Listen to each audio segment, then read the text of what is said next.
But I had some great mentors along the way. A fellow by the name of Wayne Graham. Wayne was from Oklahoma. He's part Cherokee Indian.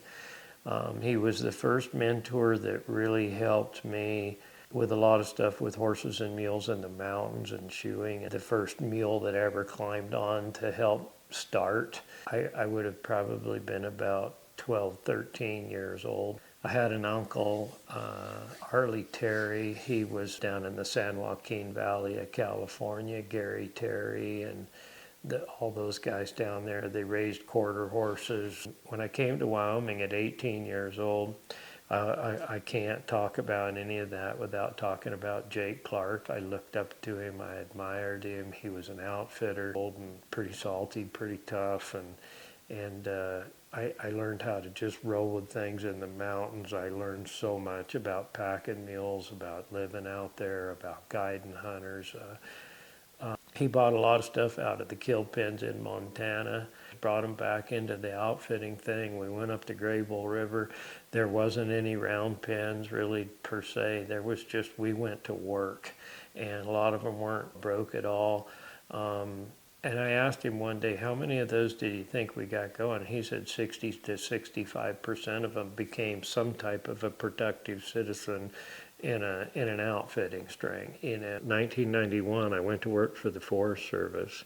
Another big change in my life at about 27. I got exposed through Monty Barker, who was an old forest ranger that kind of was one of the guys that hired me to run the Rocky Mountain Region 2 Specialty Pack String. But Monty Barker was pretty instrumental, I'm going to say in a way, as a mentor for me.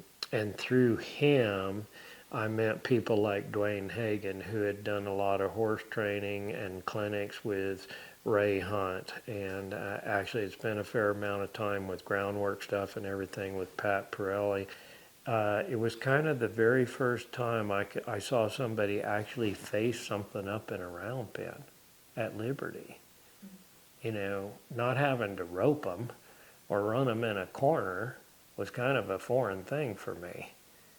And it was the very first exposure to some of the psychological stuff, coming to pressure, facing up, and that were the real takeaway things I learned. One, I saw him do some stuff with horses and mules that I couldn't do, and I wanted to learn that.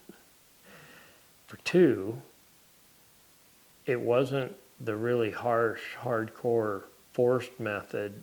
No, this was like horses and mules at Liberty making a choice to actually face up or come to pressure. I couldn't talk about my journey through my life and trying to learn about horses without mentioning a gentleman by the name of Morris Mosman. Everybody called him Mo. Mo had spent time training with the Dorrances, and so he would be the same era and age pretty much of like a Ray Hunt.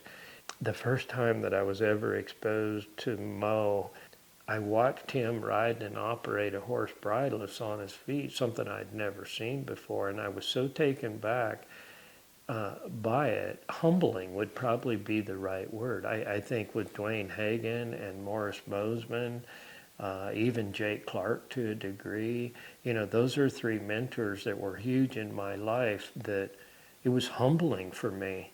Humbling in the sense that I couldn't do what they could do. I had all the heart, try, and desire in the world, but I didn't know how to do what they were doing. Teaching a horse how to log and pull.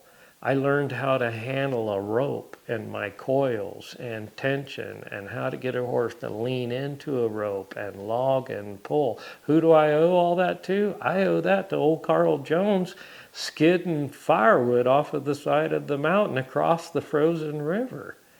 Oh, and then when we got dragging good enough and handling the rope good enough, we went down there and we had a little donkey that we tied onto the tail of another horse and give a kid $5 for the day to trot him around the arena so we could come in there and heal that little burro. To this day, I admire all of these men that I'm talking about. I never saw a bad day for Carl Jones. Honest to God, I never. he would show up in the morning and it could be the worst everything going on you could possibly imagine. And he would say something like, well, don't lose your sense of humor this morning, boy. And it was like, and he'd laugh, somebody'd be over here getting bucked off and pile drove into sagebrush, and he'd just be laughing and laughing, and there never was hardly a bad day. I look at things like that with mentors like a Carl Jones, and how do you not step back from that and go, man, I'm just so blessed to have some of these guys in my life.